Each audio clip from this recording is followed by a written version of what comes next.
جی دوستوں، میں بہت ہی اہم پوائنٹ پہ کھڑا ہوا ہوں. یہ ہے دریائے نیل، دنیا کا لمبا ترین دریا جو کہ جنوب سے شمال کی طرف بہتا ہے. باقی دریا شمال سے جنوب کی طرف بہتے ہیں، لیکن یہ واحد دریا ایسا دنیا میں جو کہ جنوب سے شمال کی طرف بہتا ہے. ابھی جس پوائنٹ پہ کھڑا ہوا ہوں، یہ اگر آپ میٹرو اسٹیشن سادات سے نکلو گے باہر تو اس سامنے ہی ایک پل ہے، تو یہ دریائے نیل ہے. اس سائڈ پہ بھی آپ دیکھیں تو یہ سارا ایریا وہی چل رہا ہے. یہ آپ نے دیکھی ہوگی اسموک بہت زیادہ ہے. تو قاہرہ کا موسم کچھ ایسا ہی ہے، یہاں پہ ڈسٹ بہت زیادہ ہے، اسموک بہت زیادہ ہے، کیونکہ یہ سارا ریگستان میں بنا ہوا ہے. اس کے سارا ارد گرد ریگستان ہے، اس وجہ سے ایسا ہے. باقی اگر آپ وہ دیکھو پیچھے کائرو ٹاور ہے، اور میں اس سائڈ پہ رہتا ہوں جہاں پہ فرعون کی لاش رکھی ہوئی ہے. جو میوزیم یہ آپ کو ہوٹل نظر آ رہا ہے، اس سے پیچھے ایجپشین میوزیم ہے، اس میں فرعون کی لاش رکھی ہوئی ہے. اس میوزیم کے بالکل سامنے میرا ہوٹل ہے، میں وہاں پہ ٹھہرا ہوا ہوں. تو ابھی کچھ بات کرنی تھی ایک دریائے نیل پہ، اس کی ہسٹری کے بارے میں، لیکن اس سے پہلے میں بتاتا چلوں کہ یہ دریائے نیل ایک بہت ہی ٹورسٹک پوائنٹ بنا ہوا ہے. بہت ہی یہاں پہ پارٹیز وغیرہ ہوتی ہیں. اگر آپ شام کو بھی ادھر آؤ تو یہ دیکھیں، یہ پیچھے بوٹس وغیرہ کھڑی ہیں، شپس وغیرہ ہیں، آپ اس میں جا کے انجوائے کر سکتے ہو. 15 روپے کی ٹکٹ ہے اور 10 روپے انٹری ٹکٹ ہے. تو تقریباً 5-10 منٹ کی اس کی رائڈ ہوتی ہے، اور اندر 10-15 منٹ کی رائڈ ہوتی ہے. اندر میوزک وغیرہ چل رہا ہوتا ہے اور ڈانس پارٹیز وغیرہ وہ چل رہی ہوتی ہیں ساری. لیکن ایک اور بھی ہوتی ہے، ایک ہوتی ہے یہ بھی چھوٹی کشتی چل رہی ہے، ایک ہوتا ہے شپ، لیکن اس کی ابھی وہ تھوڑی سی کنسٹرکشن چل رہی ہے اس سائڈ پہ، تو لہٰذا ابھی بند کیا ہوا. تو اس کی تقریباً 35 پاؤنڈ ٹکٹ ہے.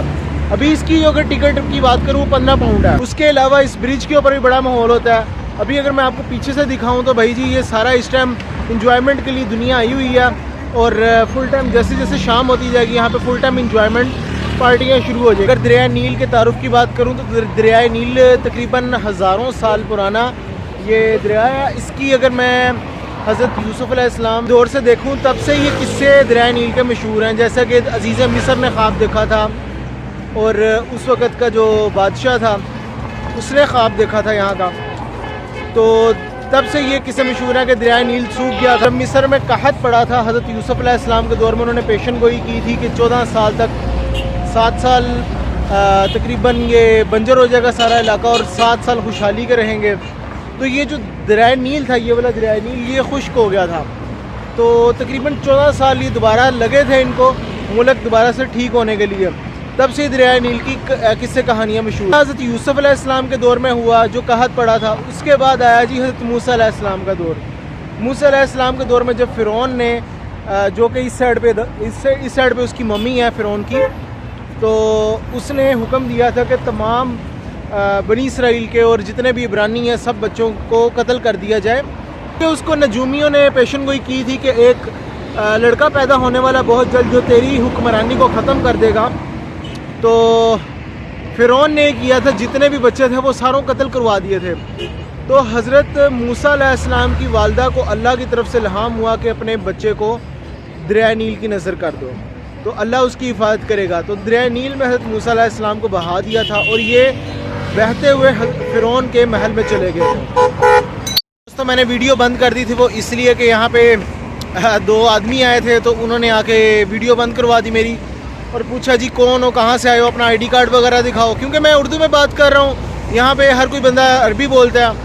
تو انہوں نے بھائی آئی ڈی کارڈ وغیرہ دیکھا، اور میرا کہتے ہیں جی ویڈیو وغیرہ الاؤ نہیں ہے، تصویریں وغیرہ. انہوں نے ساری ویڈیوز اور پکچرز ڈیلیٹ کر دی میری پکڑ کے.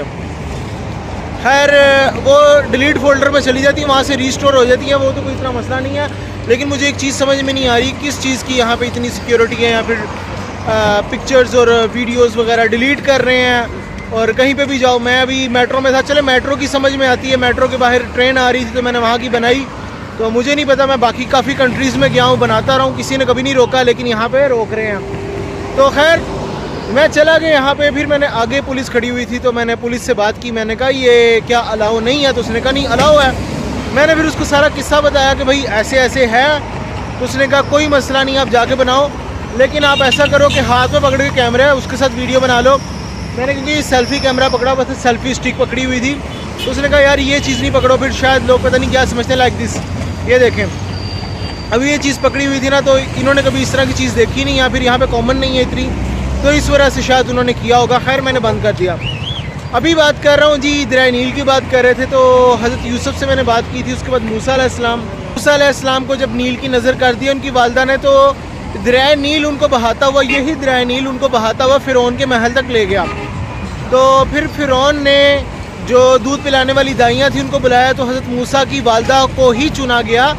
اور اس کے بعد دریائے نیل جو ایک تو موسیٰ علیہ السلام کے دور میں ہوا, اس کے بعد ایک اور واقعہ ہوا سال بعد یا کچھ سالوں بعد خشک ہو جاتا تھا. اور پھر حضرت عمر بن العاص جو کہ حضرت عمر رضی اللہ تعالیٰ عنہ نے ان کو بھیجا تھا یہاں پہ, جب مصر فتح ہوا تھا یہاں پہ آئے تھے تو وہ چیز دیکھی کہ دریائے نیل خشک ہوا پڑا. تو اس وقت روایت یہ چل رہی تھی کہ ایک خوبصورت لڑکی کو, جوان لڑکی کو دریائے نیل کی نظر کرتے تھے اور پھر دریائے نیل چلنا شروع ہو رہا تھا. حضرت عمر بن العاص نے یہ سارا قصہ سنا کہ دریائے نیل کی نظر ایسے لڑکی کو کیا جاتا, تو انہوں نے حضرت عمر کو خط لکھا کہ یہاں پہ ایک ایسا بھی دریا ہے جو کہ لڑکی کے دفن ہونے سے پھر چلتا. حضرت عمر نے پھر ایک خط لکھا تھا کہ اے نیل اگر تو اللہ کی مرضی سے چل رہا ہے تو چلتا رہا, اگر تو اپنی مرضی سے چلتا ہے دریا تو ہمیں ضرورت نہیں ہے تیرے چلنے کی. اس طرح کر کے انہوں نے خط لکھا تھا اور دریائے نیل کے نظر کیا تھا, وہ دریا اس دریا کی نظر کیا تھا وہ خط حضرت عمر بن العاص کے دور میں, حضرت عمر رضی اللہ تعالیٰ عنہ کے دور پر. تو اس کے بعد یہ دریا کہتے ہیں اب چلنا شروع ہو گیا تھا. وہ دن اور آج کا دن یہ دریا چلتا جا رہا ہے, کبھی رکا نہیں, اور گہرائی اس کی بہت زیادہ دریا کی اور بہت لمبا یہ دریا ہے اور یہ کافی ملکوں سے نکلتا ہوا چلتا ہے.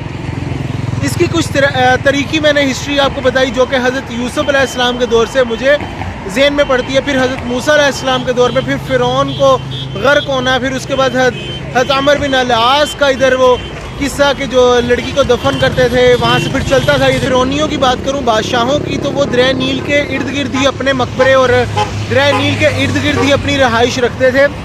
تو کیونکہ یہی ایک صحرا کے اندر ایک دریا جو کہ سیراب کرتا پورے مصر کو. نیل کا یہ عالم ہے کہ یہاں پہ لوگ پارٹیز کرنے کے لیے آتے ہیں, یہاں پہ بہت ساری کشتیاں وغیرہ شپس وغیرہ جہاں پہ لوگ اپنی سیلیبریشن کرتے ہیں اور برتھ ڈے پارٹیز اور جتنی بھی ویڈنگز وغیرہ کی وہ یہاں پہ منعقد کی جاتی ہیں. ابھی اگر میں بات کروں تو دیکھیں پیچھے کس طریقے سے لوگ یہاں پہ جمع غفیر ہو رہا ہے.